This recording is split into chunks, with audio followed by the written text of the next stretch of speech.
Welcome back, Erica. Thank you so much. You will remember that she presented last semester as well on resumes, and she did so well. We loved it, and we got such great feedback from students that we asked her to please come back again. And so thank you. Today she'll be covering cover letters. And I know this is a really timely topic. I've been getting a lot of questions about what to include in cover letters, if they're even read or not. And so Erica's going to cover that. She has a lot of experience. She's currently at Strata Funds. She's worked in corporate and agency recruiting prior to leading talent acquisition at Strata Fund Solutions. And in prior roles, Erica led internship programs that recruited nationally and has worked with a variety of campuses in hiring students. Erica currently lives in Farmington with her husband and 2 sons. So welcome back, Erica. Thank you. I'll turn the time over to you and you can go ahead and share your screen. Perfect. Thank you so much, Amanda. And it's really fun to be here. And cover letters are really an interesting topic because they're not something that everyone uses. So I wanted to talk a little bit about that and kind of what's some good strategies to use when you're crafting a cover letter and really when to use it. So I'm just going to go ahead and switch that over. Sorry, just one second. And so the way that I like to look at it is that a resume tells you what you offer the company, and a cover letter really tells them why. So when you're looking at a resume, you're looking at, what people have done and what their experience has been up to this point that's going to contribute to their ability to work in your position.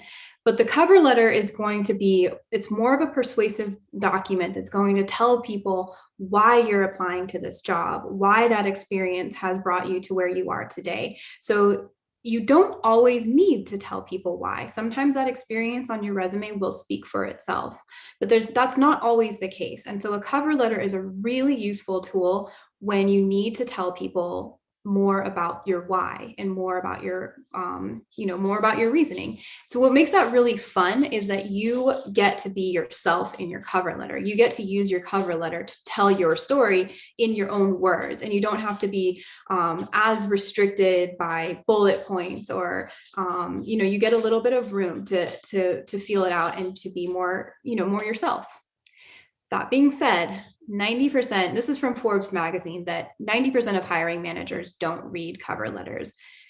Yet 53% of employers prefer a candidate that has a cover letter. And that seems like a disposition or kind of a disjointed thought. And it's weird to think about, but it's because they aren't always read, but when they are read, they're very impactful. And I can tell you that this is for me, when I really started to utilize cover letters as a recruiter is when I lived in Hawaii. And as a Hawaiian, living in Hawaii, I would get resumes from people that were out of state. And I would always look for cover letters that were telling me why were they applying to an out-of-state position, because in Hawaii, it's obviously, there's an ocean between us. It's not quite as easy of a commute. So we wanted to learn that person's why. And a good cover letter, when you're applying to a job in Hawaii, was really the make or break it. I would look at the resume, but was really almost first looking for the cover letter. And that's not to say that I always am looking at cover letters today, but there were certain positions that was one of my go-tos. So what is a cover letter? It's really a supplement to your resume. And I say a supplement because your resume is still going to be doing most of the work for you to get your interview and to get your position. But it's really going to be just really like that supplement. It's an extension of your professional presence. It's also a really good chance to use your salesmanship. So I know that the Huntsman School does a great job of helping students, learn their elevator pitch and learn how to communicate effectively. And so that's really when you can put a lot of those skills to use in your cover letter, where now this is an example of using your persuasive techniques to show what makes you or why you're such a good fit for this role. And think of it truly as a tool. Think of this is something that has a really high function that can really do something, but it's not a tool. You don't always need to use every tool in your toolbox, but when you do, it's great to have it. So when you're thinking about why to write your cover letter, and if you're looking at a job, and it doesn't ask for a cover letter, it doesn't necessarily mean that you don't need one. It doesn't necessarily mean that you do either. When it does ask for a cover letter, and some companies really will look for cover letters, and they'll put that in their requirements. So make sure you're looking at the job, and when they're telling you how to apply, do what they're asking you to do. Do what they tell you to do on how to apply. They're asking that, and they're putting it out there for a reason. But most of the time, they're not going to ask it. They're just going to look for a resume. Sometimes they're not even looking for a resume. Sometimes you're just entering it into their tracking system, and you can just type in your experience. But there are really specific times, like I mentioned with Hawaii, when you're going to need a cover letter. It's something that the person's going to look for that.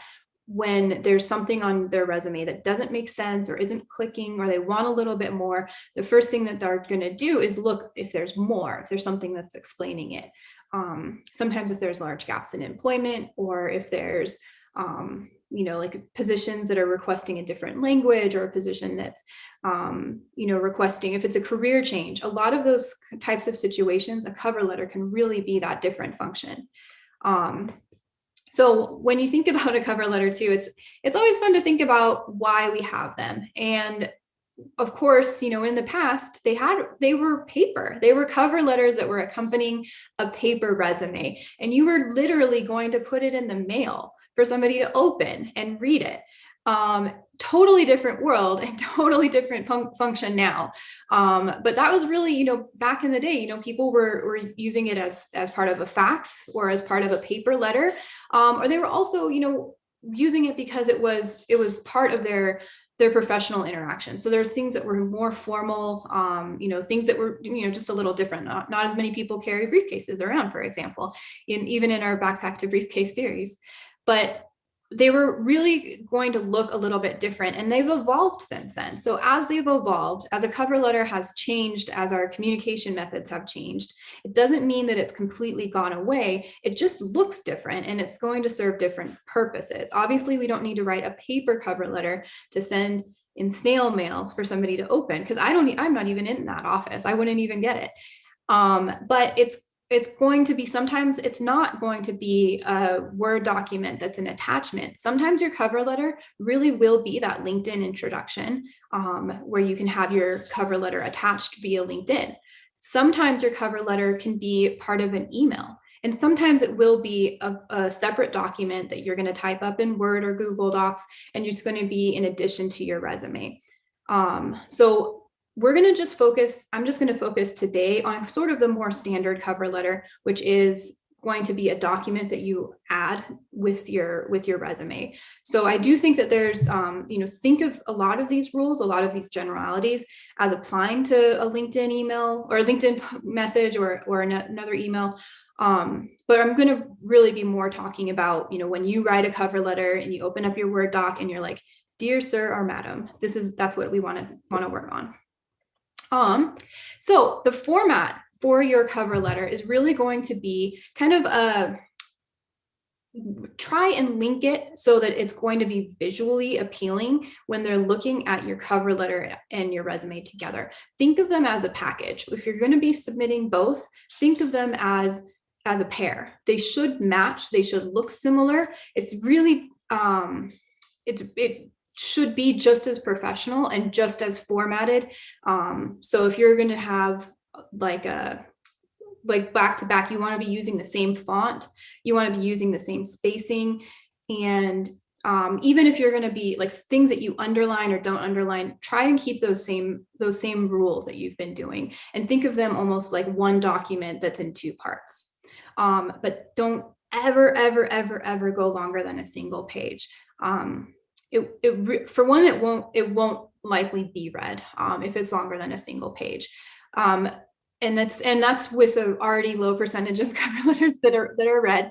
But when it's read, you want it to be short and impactful. You want to use that brevity to your advantage. So think of this as really, I say it later on in this slide presentation, but it's longer than a tweet, but it's shorter than an essay.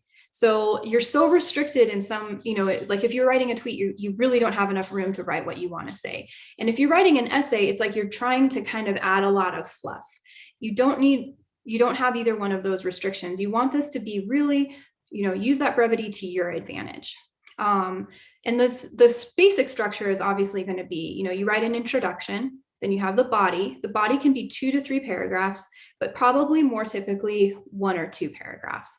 And then your conclusion is just to close it out and invite them to take the next step. So it's really pretty simple. You just need to have your introduction, your body, and your conclusion. The content is really, I think, what a lot of people get concerned about. And I think when we're thinking about what you're putting into your cover letter, you just want to make sure that it's not replacing or rephrasing your resume. When your resume is good, that's going to tell the whole story of your experience. And the cover letter is really just going to fill in any blanks that your resume doesn't. So they can look at your resume. And a lot of times people will put in their cover letter lines like, as you can see in my resume. And that really almost is like, well, why did you write a cover letter if you're just going to be rephrasing your resume? You want to add something different. You want to look at it as a pair that's got the same format and they work together well, but they're adding different things. And then most importantly, I really think this is probably the most important thing. If you know someone or if you've met someone at the company, you want to name drop like nobody's business, don't hesitate at all. I also in Hawaii got a cover letter that said that the CEO had recommended him to the position. And I was like, well, this is going straight to the top. I am not letting this guy's resume, get overlooked. A cover letter is a very good opportunity to really sell yourself. It's still a persuasive document. So if you know someone at the company, if you've been referred by someone at the company, or if you've interacted with someone at the company at a networking event, that is your tool that you are going to just be relentless with it. Put that name in there, and don't be shy. Don't feel like you need to be polite. If it's the CEO, put down that CEO's name. It definitely is something like, sometimes that's like one of the things that I will look for actually in the cover letter is like, okay, what's the connection to this company? What's this person's reason? Is it because they are a close family friend of my boss? Then I should probably pay attention. So when we get into the structure a little bit more, you're looking at the cover letter introductions, and I wanted to kind of include some good things and some bad things. So in general, a good introduction is going to be concise. It's going to compel your reader to want to read more. Just like when you're reading a book, if that first page or so isn't interesting, it's not going to you're not going to want to keep reading. So it's really going to be your hook. So you want it to be compelling, and you also don't want it to be something that pushes people away. So you don't want it to be too wordy or too much fluff. And I try to use some examples here. I think it's a little bit clear when you see the bad example, because this is very common. It doesn't look bad on its own, but when you see like many of these, and it looks very form letter, it looks very like I just Googled a template and then I just changed my name. It doesn't add anything, and it doesn't make me want to read more. I'm like, oh, okay, this is just somebody told them they had to write a cover letter, so they did it, and it doesn't have any, kind of relevant information. But if it's something that I can tell, the person took the time to really think about why they want to apply to this job, why they want to be a part of this company, then I'm hooked. I'm like, oh, this person put some time into it. It would be rude not to finish reading this. I have to read this. And so like a good example would be like, if you know something about the company, if the company's been in the news, and you can just like see that on LinkedIn. If you go to the company's LinkedIn page, they'll have their postings of all of their most recent activities, all of the things that they've been in the news for. And sometimes you might find something that even the manager didn't know. So it's really nice. It shouldn't take too long. I mean, you don't need to write a thesis on this company or how they're performing in the stock market. You just need to know kind of a good little fact that you can show that you really do know about this company, and it does mean something to you. And so then the cover letter body, this is where you're going to get into a lot more of the language. So you want to use this as something that can just really expand on anything that you weren't able to expand on enough in your resume, and demonstrates an understanding of the role. So I'll show a couple more examples of that, but I think again, if you just read through these, you can see the difference when you're looking at them like kind of side by side. When something just repeats the resume or sounds generic, it just kind of goes over your head. Like when there's a lot of fluff language, it's kind of like just, it kind of goes in one ear and out the other. But when you're using really like this is why I'm looking for something, like in this example, I wanted to sort of show what it looks like when somebody's saying why they're applying to the job. And it might be something like, I was living in another city and I want to go home now. And I want to return to where I grew up. And that's a pretty powerful argument. We see that actually a lot in Utah, where people go to school out of state and they're looking for a position back in state. So they don't necessarily need, a relocation package. They're not necessarily somebody who's doesn't know anything about the state and is only going to be here for a year. There's somebody that's probably got a really deep connection and is going to be really, really committed and engaged to succeeding in this, in the state and in the role and in the company. So that's really powerful to me. And I want to share that with my managers, like, oh, this is somebody who's trying to get home. Like they're gonna be really really motivated to be successful and to do a good job. And so that can be a really good hook that you can see. That's something I see in a lot. Is one of the more common reasons people write a cover letter. And then if you look at like the bad, like not the bad example, but sort of the weaker example, it's going to say, just exactly what they see, like as you can see on my resume, and then just go line by line with what you see on the resume. And when you're looking at those two, it's when you're looking at what you see on somebody's resume, you might have a question. And if the cover letter is not answering it, it just is beside the point, to be fair. And then a conclusion is don't overthink it. The conclusion doesn't need to be like a Pulitzer Prize winning piece of writing. All your conclusion needs to do is just kind of end with a punch. You want this cover letter to compel the reader to action now. So in the introduction, you're saying, keep reading my cover letter. And in the conclusion, you're saying, thanks for reading my cover letter. Now let's talk. And those are really the 2 points. So you don't need to do too much with it. It's sometimes simple is pretty good. But you want to make sure that there's something that's strong and you want to stay professional and clear. So don't apologize. That's probably the biggest mistake or thing that you could do that would take away from having a strong cover letter would be if you're apologetic or defensive, like something that's going to kind of put that reader on edge. You want to just say, very simply, thank you for reading this. Let's talk soon. And if you want to see, like, so I have a couple more examples, but I wanted to really go through and see kind of, these are just samples from myself, but I do have other cover letters that we're going to go through. It's hard because cover letters are really long, so I don't want to go through and read them line by line, but I just wanted to kind of share what some of the high level points would be. And this is what it looks like when I am looking at an application. So every application tracking system is a little bit different. They're all going to show up in a little bit of a different way. But for me, this is how it looks for me. I see the documents that somebody attached and their file name. And in this case, they were both labeled as resume, but it was a cover letter and a resume. So this was a position that was posted about a week ago. It's received 20 applications.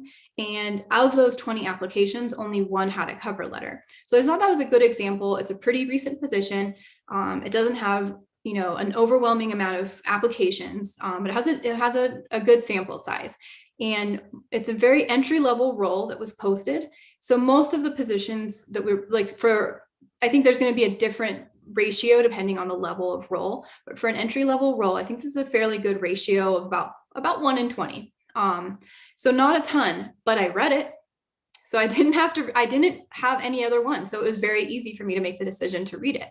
In this case, this one wasn't impactful because what they did was they rehashed their resume a little bit, but it did get me to look at their cover letter and at their resume a little bit differently. So that's another thing to keep in mind. Not every recruiter is going to read every cover letter, But when they do, make sure that it counts, make sure that it's really impactful. So this is sort of our view.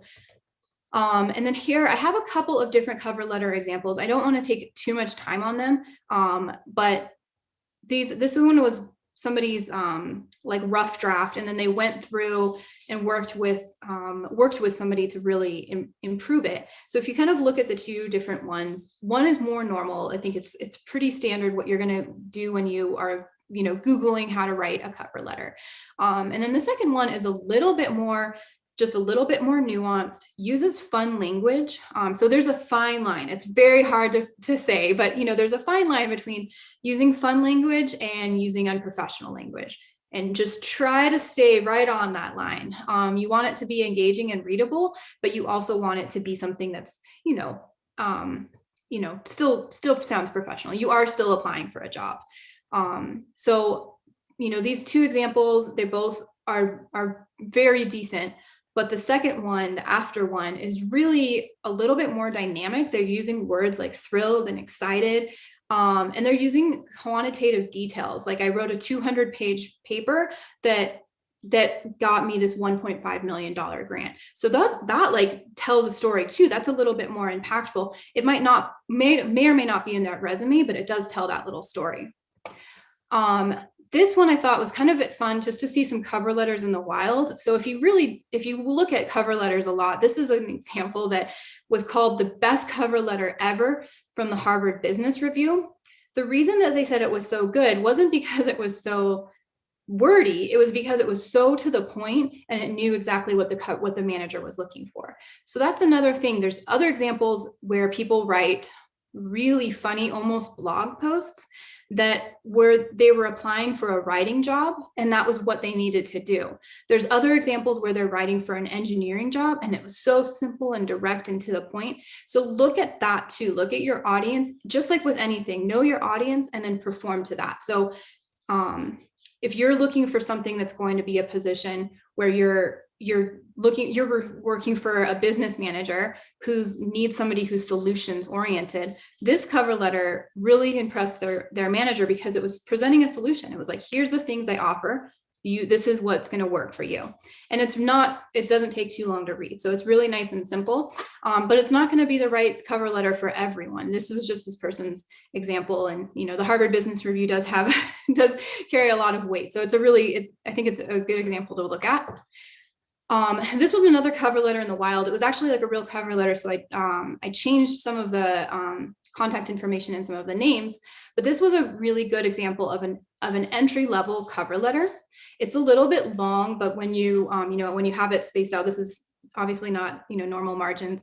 So if you were to read this, and you're applying for kind of a cover letter, or for an entry-level role, use your advantage, use your experience there at your school, and use the school and what you've been doing recently and sell that. You don't need to act like you've graduated from school with 17 years of experience running your own company. You should be people are looking for entry-level candidates, and they want those entry-level candidates to be engaged and excited and have a good story to tell. So I'm just there's a couple more cover letters, but I just wanted to end before we get too much over time with some cover letter tips. So some really these are a little bit wordy. I can be a little bit talkative, sorry about that. But some cover letter tips that helped me.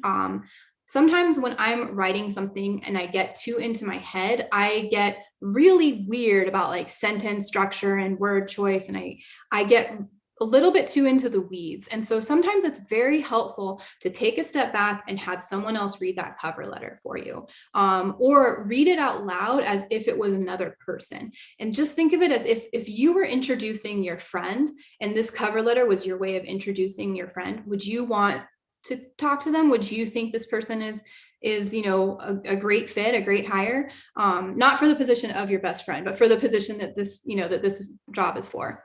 And then this is what I was saying earlier, use that brevity. You have just enough space to make your case. You don't have so little space that you're really restricted on your word count, but you don't have so much space that you just need to fill it with with this fluff or with generalities. You can really be like to the point, and you can be yourself a little bit more. But again, like I think the most important thing is when you're writing a cover letter, look at it as the supplement to your resume. So think of your resume and then what questions does it raise? If it doesn't raise any, it may not be necessary to write a cover letter. But if it does, or if there's something that you think that it would be impactful in that person's decision, like you worked through school, or you are moving out of state, or you over, like almost like when you write an application to school essay, you are probably trying to tell something that didn't come through on your transcript. So think of that too. Like when you wrote your transcript, obviously you had all of these accomplishments, but you wrote your persuasive essay or your college application essay, and it told something else. It was supposed to reveal something else about you. And really the cover letter, that's a skill that you're going to need throughout life, of how to really tell the story that people want to hear. And then, like I said, when I was looking at this, the cover letter that I got for that position, I had only one cover letter out of 20 candidates, and I read it, and it didn't seem like this person was writing the cover letter because they were so excited about the job, or because this was like their dream position, or they knew a lot about the company. It said like, as per my resume, here's my experience. When you really want a job, that's when you should throw it all out there. Put your passion into that cover letter. And a lot of the cover letters that I showed in those cover letters, at least some of those cover letters in the wild, they really are people that are so passionate, and you can see that when it's coming through. So these are my tips. I don't want to go over too much time, but I'll let you go over it, Amanda. Yeah, thank you, Erica. I really like that you brought up that a cover letter might look a little bit differently. Like maybe it is sometimes a one-page document you're attaching, but sometimes it's a LinkedIn message or an email message. And I think that's a great takeaway in knowing your audience and knowing what might be best received. So we do have a few questions. The first one I think is great that a lot of students struggle with. Well, really any candidate. What tips do you have for saving time writing cover letters when you're applying to dozens of jobs? That's a really great question. And actually, especially when, they're saying like, oh, personalize everything and do all of this research, I would say you're probably going to need to have that just in the introduction. So you can keep your same cover letter, keep your same, persuasive skills of selling what you've done in your most recent positions, but with a little bit of an added twist, but put more of your stock into making that intro more personalized for the position that you're applying for. So that's where you can say the job that you're applying for. So that should change for every cover letter. And you can also say like one small thing, or one, like, try to tie it to the culture. So if you're saying you're applying to, Google, you want to talk about being innovative. If you're applying to Boeing, you want to talk about being detail oriented. So just kind of like, you don't really need to know a lot. You don't need to know like every single detail in the world about the company, but just know enough that you can change one or two sentences in the introduction. That's great feedback. And earlier you mentioned doing research by following a company on LinkedIn. And that's something I tell my students too. I think that's the fastest, easiest way for your top companies. Follow them on LinkedIn and you can get those quick updates just as you're scrolling. So I think, yeah, it's part of your feed. You don't even have to look for it. They'll just come up for you. Absolutely. So another question is, especially for these entry-level roles, or really any role, what advice might you give a student that really doesn't meet the qualifications, but they really want the position, they're passionate and excited? What might they say in a cover letter to kind of fill those gaps from their resume, showing that they just don't quite have the experience? Yeah, that's a really good question. And that's actually what a cover letter is really good at. Because if you don't have the experience, it's not going to show up on your resume. So there's a risk that they might not look at the cover letter, or they might not, look too much further. But if they look at the cover letter first, or they're looking at the cover letter as well, they're going to look for, okay, well, they don't look like they have the experience. So why are they applying? So just be really clear on that why. And it can be something like, although I haven't worked in accounting, I have been very passionate about, taking courses online on Coursera, or, I play with Excel in my spare time. Even though I don't have that experience yet, I can tell you that I will be committed to this. And there's always going to be something. And maybe it's just, this is an entry level job, and I am a blank slate. I'm ready to learn whatever you have to teach me, because that is ultimately what a lot of entry level positions are. They're hiring you for your potential. And so you can use that in your cover letter, like emphasize the potential that you have and that you can bring to the table. That's great feedback. Thank you, Erica. We're out of Yeah, thank you so much. Thank you. I always feel like we could talk about this for so much longer, and maybe that's kind of a nerdy career coach, but I love these topics, and I think it's so relevant for our students to be able to stand out and be able to get the positions they want. So thank you so much, Erica.